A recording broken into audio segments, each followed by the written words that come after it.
అదే RTV app వార్తల్ని క్షణాల్లో చదివే అవకాశం ఉంటుంది. ఒక న్యూస్ పేపర్, ఒక టెలివిజన్ ఛానల్ మీ చేతుల్లో ఎప్పుడూ ఉంటాయి.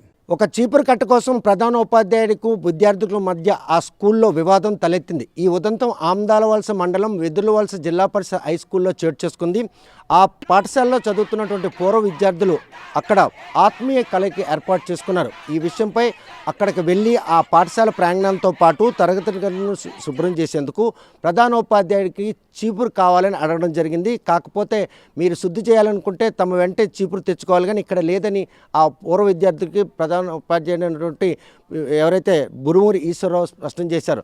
కాకపోతే అక్కడే విద్య నేర్చుకుంటున్న విద్యార్థులు మాత్రం ఇక్కడ చీపురు ఉంది సార్ అని చెప్పడంతో కోపోద్రిక్తుడైనటువంటి ఈశ్వరరావు మాత్రం విద్యార్థుల పట్ల అసభ్యకరంగా ప్రవర్తించారు. పూర్వ విద్యార్థులు అక్కడ ఉన్న ప్రదేశంలోనే విద్యార్థుల పట్ల అలా బిహేవ్ చేయడానికి మాత్రం వారు తీవ్రంగా ప్రధానోపాధ్యాయుడితో వాగ్వాదం దిగారు. ఈ విషయం గ్రామంలో తెలియడంతో తల్లిదండ్రులందరూ కూడాను ఆ పాఠశాల దగ్గర చేరుకొని ఉపాధ్యాయుడి తీరును మాత్రం తీవ్రంగా తప్పుపట్టారు. అప్పుడు విద్యార్థులందరూ కూడాను తమ పట్ల ప్రధానోపాధ్యాయుడు ఈశ్వరరావు అనుచిత వ్యాఖ్యలు చేయడంతో పాటు ఎంగిలి మెతుకులు తినాలి, అనునిత్యం వేధిస్తూ వస్తున్నారు, పాఠాలు కూడా సరిగ్గా చెప్పే పరిస్థితి లేదని చెప్పి వాపోయారు. ఈ విషయం తెలుసుకున్న తల్లిదండ్రులతో పాటు పూర్వ విద్యార్థులు కూడాను బుడుమూరు ఈశ్వరరావు అనే ప్రిన్సిపాల్ మాత్రం నిలదీయడం జరిగింది.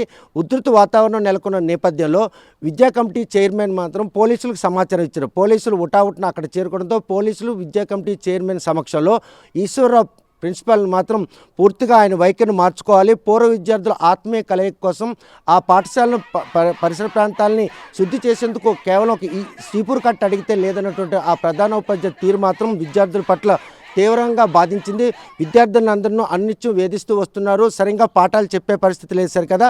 అక్కడ భోజనాలు చేసే క్రమంలో కూడా వచ్చి అక్కడ కింద పడిపోయిన అన్నాన్ని కూడా తినాలని డిమాండ్ చేస్తూ పిల్లల్ని అనిత్యం వేధిస్తూ వస్తున్నారనే విషయం కూడా బయటపడంతో తల్లిదండ్రులందరూ ఆగ్రహం వ్యక్తం చేశారు. మరి ఈ విషయంపై ఉన్నతాధికారులు ఆ ప్రిన్సిపల్ వైఖరి పట్ల ఎటువంటి క్రమశిక్షణ చర్యలు చేపడతారా అన్న విషయం వేచి చూడాల్సిందే.